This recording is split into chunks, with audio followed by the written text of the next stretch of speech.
What's in a name? That's something that I think has been asked at least since Shakespeare's day, probably before that. I think that people put a lot of emphasis on the names of things.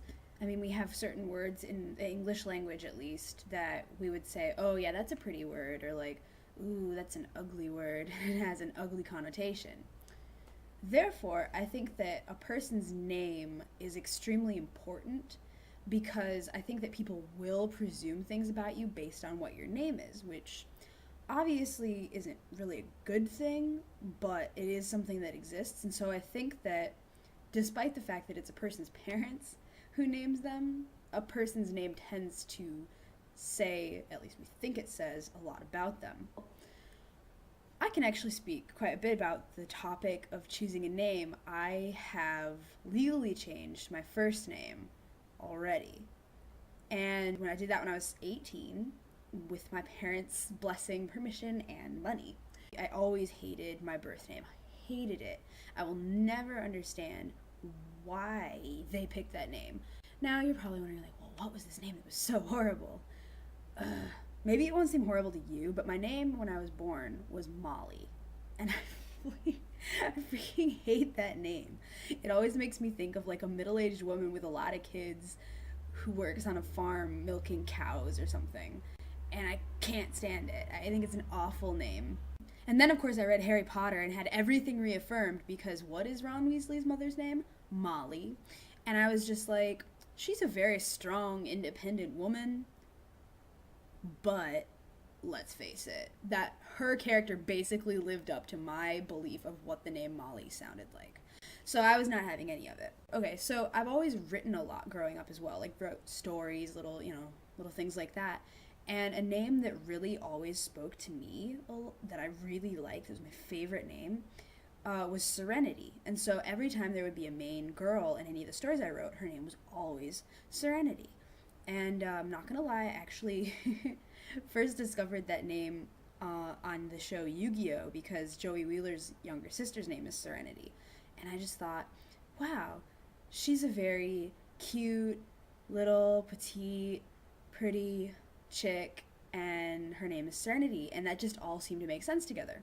So in girl mode, well, just in general, really, I am a lot of those things. I am small, petite, and in girl mode, in guy mode sometimes, quite a bit girly.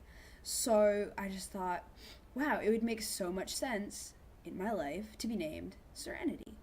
And so I, all the way through high school, went by the name Serenity, even though it wasn't legal. And at my school, at least, most of my, like, I only ever had one teacher who just flat out refused, was like, nope, if it's not your legal name, I'm not going to call you that.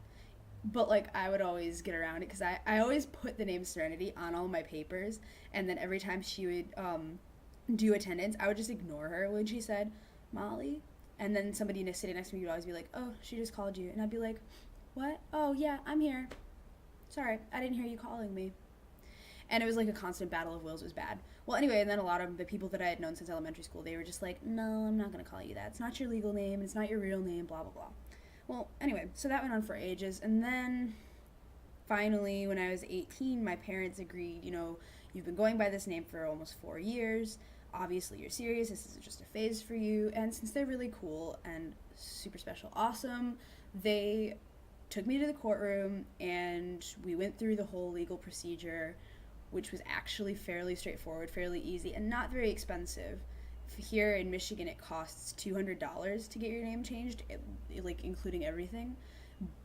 Plus, you do have to pay to go get a new social security card and a new any kind of legal IDs that you have. So I have had to buy a new passport, and I did have to get a new social security card, but the number's the same, so it's kind of like, It just requires a lot of time. So there's just a lot more time than money put into getting your name changed, just in case you were wondering. And if anybody wants to know anything about the name changing process, feel free to ask, because I am familiar with all facets of it, because basically, except for my parents paying for it and taking me to court, I've dealt with all of the repercussions of getting my name legally changed on my own. So I know all about it.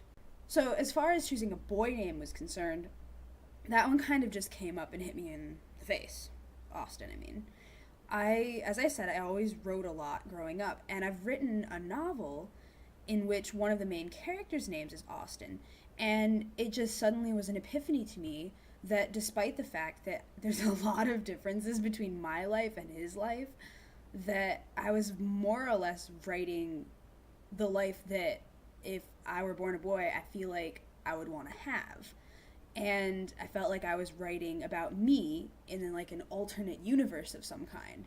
And so it just seemed the logical thing to say, not even, I'm going to pick that name. It was just sort of like, that name picked me. There's no other possible name that I could have. Serenity, Austin, for me, they are my names, both of them.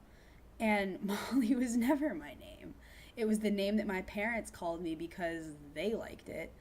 But to be perfectly honest, I think that everybody, once you reach the age of like, how old was I, 13 or something, I feel like you know whether you like your name or not, and if you absolutely hate it, you're the one who has to live with it. So I just don't understand why it's not more acceptable or more often done, I suppose, for people to change their first name, because it just seems like that's the first thing that anybody's gonna know about you before they even meet you. Maybe when you start in like resumes for things or you turn in applications for things, that's what they're going to see, and people are going to make assumptions based on that. And so it just makes sense to me that you pick the presumption that people are going to make about you, and that your name should say something about you.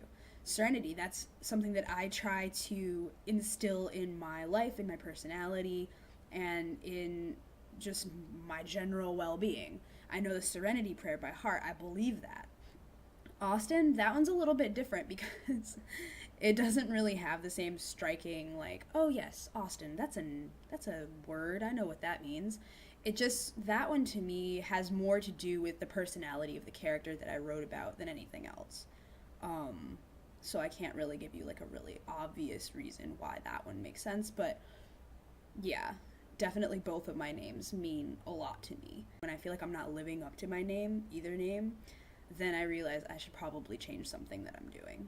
So that's basically what I feel about names. Also, when I was going through the process of legally changing my name to Serenity, I had to have a lot of conversations. I sat down with my parents, so it's not like I was doing this despite them or anything. It was just that it was something that I felt I needed to do, and I wanted them to understand, and I wanted them to respect my decision, but I do know that they kind of go back and forth on whether or not they think that it was a good idea for me to give up the name that they gave me.